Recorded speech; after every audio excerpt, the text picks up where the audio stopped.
গোটা বাংলাদেশকে ভারত কন্ট্রোল করে। এই ভারতের আগ্রাসী গোষ্ঠী আজকে বাংলাদেশকে কন্ট্রোল করার জন্য, গোলামি করার জন্য তারা চেষ্টা করতেছে। আমরা গোলামির জিনজিকে ছিন্ন করে স্বাধীন হতে চাই, মুক্ত হতে চাই, মানুষের অধিকারকে ফিরিয়ে দিতে চাই।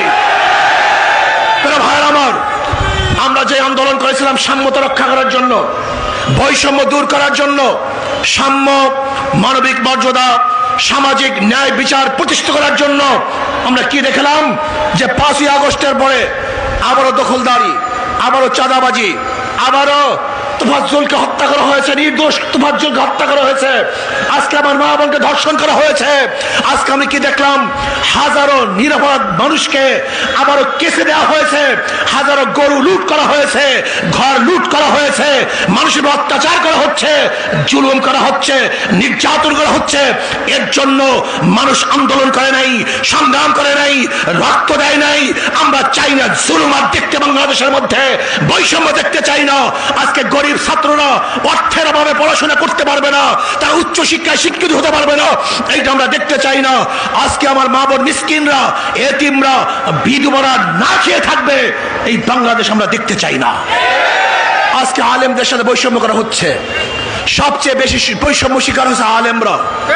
আজকে শিক্ষিত আলেম যারা মেধাবী, শিক্ষিত, অনার্স পাস করার জন্য যেই পরিমাণ পড়াশোনা করে, একজন ছাত্র তা পাস করার জন্য তার চেয়ে 1000 গুণ বেশি পড়াশোনা করে। অথচ আজকে আমাদের মাদ্রাসার ছেলেরা কেন তারা বিশেষ পরীক্ষায় অংশগ্রহণ করতে পারবে না? তারা কেন বিশেষ পরীক্ষা দিতে পারবে না? আজকে মাদ্রাসার ছেলেরা কেন চাকরিজীবী হবেন না? তারা বাংলাদেশের কোনো জায়গায় কেন যেতে পারবে না? এটা বৈষম্য। এর চেয়ে বড় বৈষম্য কিছু হতে পারে না। আজকে কওমি মাদ্রাসার সাথে বৈষম্য করা হচ্ছে। কওমি মাদ্রাসার ছেলেদেরকে আজকে অনেক জায়গায় ইন্টারভিউ দেওয়ার জন্য অযোগ্য ঘোষণা করা হচ্ছে। আজকে যেই মাসআলাগুলি কওমিয়ার ছাত্ররা সবচেয়ে বেশি জানে, সেই নিখার কাজী হিসাবেও আজকে কওমি মাদ্রাসার ছেলেরা চাকরি পাচ্ছে না। এটা কেমন বৈষম্য আমি তো বুঝছি না। আজকে কওমিয়ার ছাত্ররা পুলিশে অংশগ্রহণ করতে পারছে না, র্যাবে অংশগ্রহণ করতে পারছে না, আজকে মিলিটারি অংশগ্রহণ করতে পারছে না, বিসিএস ক্যাডার অংশগ্রহণ করতে পারছে না। এটা বৈষম্য। এই বৈষম্য বাংলাদেশের মানুষ দেখতে চায় না। আজকে অর্থনীতির অবস্থাটা কি? ধনী শুধু ধনী হবে আর গরিব শুধু গরিব হবে, এই বৈষম্য দেখতে চাই না। আজকে বাংলাদেশের অর্থনীতির অবস্থা কি জানেন আপনি? আপনি যাবেন ব্যাংকে 5 লক্ষ টাকা আনার জন্য, ব্যাংক বলবে আপনার কি মর্গেজ দেওয়ার টাকা আছে? আপনি বলবেন আমার তো মর্গেজ নেই। তাহলে ব্যাংক তো আপনাকে টাকা দিবে না, যার টাকা আছে ব্যাংক তাকেই টাকা দিবে। তার মানে ধনীকে ধনী বানায়। যার 5 লক্ষ টাকা আছে ব্যাংক তাকে 5 লক্ষ টাকা দেয়। যে ব্যক্তিকে লোন দেওয়া হয়েছে তারই লোন মাফ করা হয়, তার ইন্টারেস্ট মাফ করা হয়। তাই ধনীকে বর্তমান অর্থনীতি 5 বার ধনী বানায় আর গরিবের পেটে 5টা লাথি মারে। আগের থেকেই বড় লোকের 5 লক্ষ টাকা ছিল, একবার ধনী। ব্যাংক তাকে 5 লক্ষ টাকা দিয়েছে, 2 বার ধনী। তার লোন মাফ করা হয়েছে 3 বার ধনী, তার ইন্টারেস্ট মাফ করা হয়েছে 4 বার ধনী। আর গরিবের পেটের মধ্যে 5টা লাথি। আগের থেকে 5 লক্ষ টাকা ছিল না, 1 লাথি। ব্যাংক থেকে 5 লক্ষ টাকা দেয় নাই, 2 লাথি। তার ইন্টারেস্ট মাফ করা হয় নাই, 3 লাথি। তার লোন মাফ করা হয় না, 4 লাথি। এবং বড় লোকদের যেই টাকা মাফ করা হয়েছে, এই টাকাগুলো যদি বাংলাদেশ ব্যাংকে থাকতো, ওই গরিব বাংলাদেশের নাগরিক হিসাবে সেই টাকারও মালিক ছিল। কিন্তু বড় লোকদেরকে লোন মাফ করার কারণে গরিবের পেটের মধ্যে আর 1 লাথি, মোট 5 লাথি। 5ই আগস্ট এদেশের মানুষ আবার আন্দোলন করেছে, সংগ্রাম করেছে, বিপ্লব করেছে, জীবন দিয়েছে, বৈষম্য বিরোধী আন্দোলন করেছে। বৈষম্য থাকবে না। বাংলাদেশের যত নাগরিক আছে সবাই সাম্যতা অর্জন করবে, মানবিক মর্যাদা লাভ করবে, সামাজিক ন্যায় বিচার প্রতিষ্ঠিত হবে, যেখানে পুরুষের অধিকার থাকবে, মহিলাদের অধিকার থাকবে, মুসলমানদের অধিকার থাকবে, হিন্দুদের অধিকার থাকবে, ছাত্রদের অধিকার থাকবে, চাকরিজীবীদের অধিকার থাকবে, যেখানে অধিকার থাকবে শ্রমিকদের, যেখানে বাংলাদেশের প্রত্যেকটা নাগরিক অধিকার নিয়ে বসবাস করবে, বাক শক্তির অধিকার থাকবে, লিখনের অধিকার থাকবে, কথা বলার অধিকার থাকবে, চাকরির অধিকার থাকবে, থাকবে না বৈষম্য, অর্থনৈতিক বৈষম্য থাকবে না। আজকে আমরা কি দেখেছি, বাংলাদেশের গোটা অর্থনীতি মাত্র 20-25 পরিবারের কাছে, মাত্র 20-25 পরিবার গোটা বাংলাদেশের অর্থনীতিকে কন্ট্রোল করে। আজকে বাংলাদেশ গরিবরা শুধু গরিব হয়, ধনীরা ধনী হয়। আজকে জালেমরা আঙ্গুল ফুলে কলা গাছ হয়। হাজারো নির্দোষ মানুষ, আজকে নির্দোষ মানুষগুলি জেলখানায় ধুকে ধুকে মরছে, ফাঁসির রশিদে ঝুলছে, আর হাজারো বড় বড় অপরাধী তারা রাস্তায় বুক ফুলিয়ে হাঁটবে। এই বাংলাদেশের জন্য আমরা আন্দোলন করি নাই, এই বাংলাদেশের সম্মান করি নাই। আজকেও এক মুঠা খাদ্যের জন্য বাংলাদেশের মানুষ ডাস্টবিনে কাঠ কুকুরের সাথে লড়াই করবে। আজকেও খাদ্যের জন্য আমাদের মা বোনেরা তাদের বাচ্চাকে বিক্রি করে দিবে। আজকেও খাদ্যের জন্য আমাদের সন্তানরা আত্মহত্যা করবে। এটা বাংলাদেশের মানুষ দেখতে চায় নাই। আজকে আমার মা বোনকে ধর্ষণ করার পরে তাদেরকে হত্যা করা হবে। আজকে বাংলাদেশের মানুষের মা বোনদের চেহারার মধ্যে এসিড নিক্ষেপ করে রক্ত করা হবে। এই বাংলাদেশ আমরা দেখতে চাই নাই, আমরা দেখতে চাই নাই পরের গোলামি, আমরা দেখতে চাই নাই ভারতের হস্তক্ষেপ। আজকে বাংলাদেশ আমাদের, বাংলাদেশ বাংলাদেশ নয়, স্বাধীন বাংলাদেশ নয়, চাই না।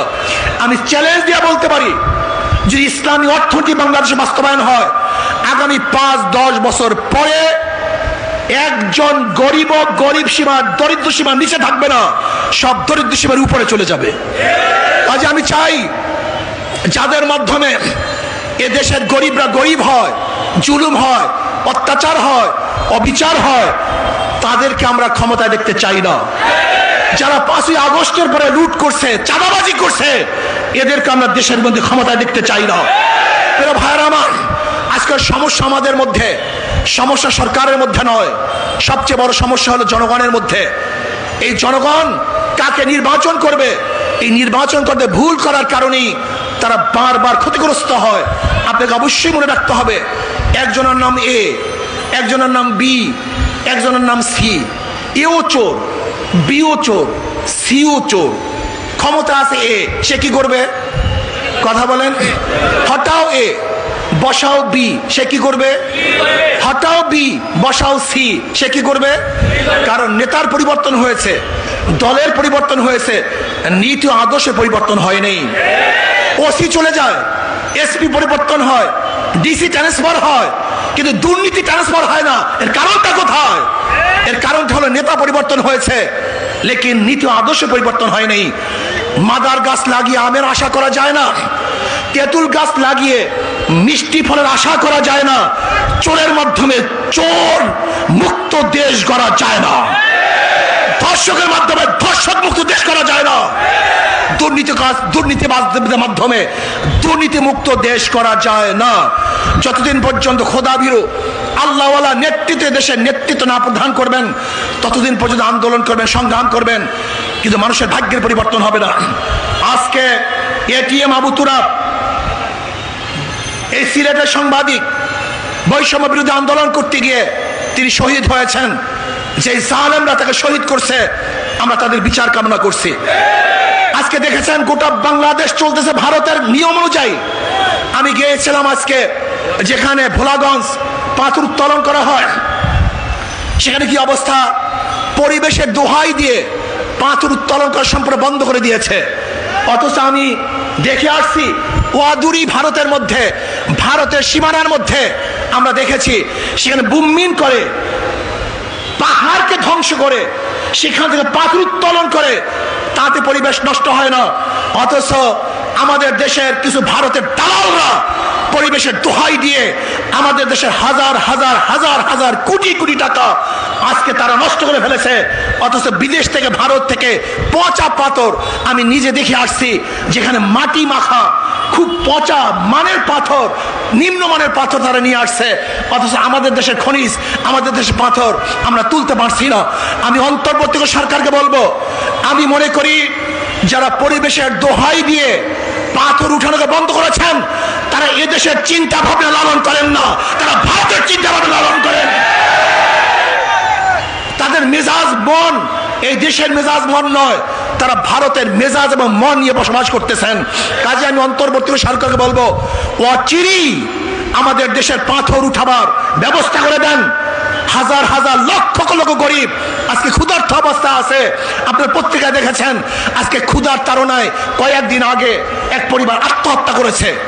অথচ পাথর উত্তোলন করতে পারতো, তাহলে তারা আত্মহত্যা করতে হতো না। আমাদের হাজার হাজার কোটি কোটি টাকা বাংলাদেশে সেভ হইতো, আমাদের দেশে বিদেশে পাচার হতো না। আজকে পাথর আমদানির নামে হাজার হাজার কোটি কোটি ডলার বিদেশে পাচার হয়ে যায়। এর জন্য আমি সরকারকে বলবো পাথর উঠাবার ব্যবস্থা করে দেন। আজকে বৈষম্য বিরোধী আন্দোলন করতে গিয়ে যারা শাহাদাত বরণ করেছে এদের অংশ মুসলমান, মুগ্ধ ইসলামী ছাত্র আন্দোলনের সদস্য ছিল।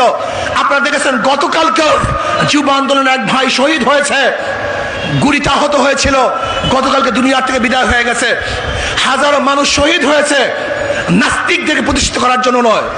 আজকে শিক্ষার মধ্যে, শিক্ষা সিলেবাস সংস্কারের মধ্যে যে সমস্ত আবু সাঈদ সহ যে নাস্তিকদেরকে সদস্য হিসেবে নেওয়া হয়েছে, আমি অন্তর্বর্তী সরকারকে বলবো যদি নাস্তিক এবং এদেশের মাটি ও মানুষের সাথে যারা সম্পৃক্ত নাই, ভিন্ন কোনো চিন্তা লালন করে এমন কোন ব্যক্তিকে কোনো অবস্থাতেই শিক্ষা সিলেবাস সংস্কারে নেওয়া যাবে না, নিতে দেব না, মানি না, মানব না ইনশাআল্লাহ।